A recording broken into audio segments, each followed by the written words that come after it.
मी आज दादांची 25वी पुण्यतिथी आहे. या निमित्ताने एवढंच सांगू इच्छितो,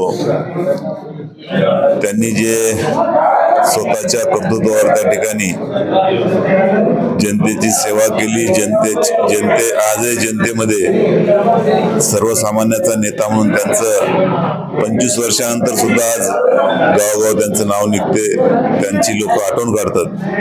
मी ईश्वराला एवढंच प्रार्थना करतो की त्यांच्याच पावलावर पाऊल, त्यांच्याच पद्धतीनं चालण्याची मला सुद्धा ईश्वर त्याच पद्धतीने सद्बुद्धी देव, आणि मी सुद्धा प्रयत्न करेल की माझ्या दादांच्या संस्कार, त्यांच्या पावलावर पाऊल, त्यांनी ज्या पद्धतीने सेवा केली तीच सेवा शेवटपर्यंत करण्याचा मी प्रयत्न करेल. हेच मी या निमित्ताने आपल्याला सांगतो. साहेब, उद्या नगरपंचायतचा निकाल लागणार आहे, जनतेचा कौल काय असणार?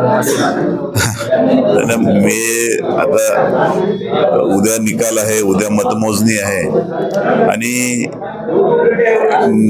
मला आपल्याला एवढंच सांगायचं आहे की ठीक आहे, मला विचारण्यापेक्षा जनतेला आपण त्या ठिकाणी विचारलं तर माझ्या मते जनतेच्या मनात काय आहे, जनतेने त्या ठिकाणी काय ठरवलं हे तुम्हाला त्या ठिकाणी जनता खरी सांगू शकेल.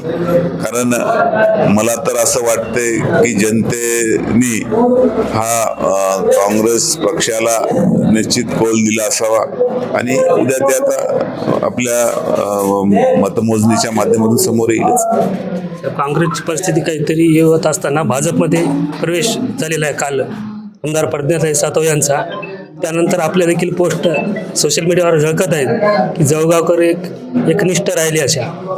नाही, मी मागही सांगितलं, आजही सांगायलो, मला जायचं असलं तर मी ज्यावेळेस राज्याचे नेते अशोक चव्हाण साहेब गेले त्याच वेळेस कदाचित गेलो असतो, पण मला त्या ठिकाणी ज्या पक्षाने मला खूप काही दिलं आणि ज्या पक्षाच्या विचारधारेचे आम्ही जुडलेलो आहोत, म्हणून त्या ठिकाणी ज्यांनी पक्ष सोडून गेले त्यांना एवढंच सांगायचं आहे की काँग्रेस पक्षामुळे ज्यांची ओळख झाली होती, निदान त्या पक्षाला तरी बैमान व्हायला पाहिजे नव्हतं, असं मला वाटते.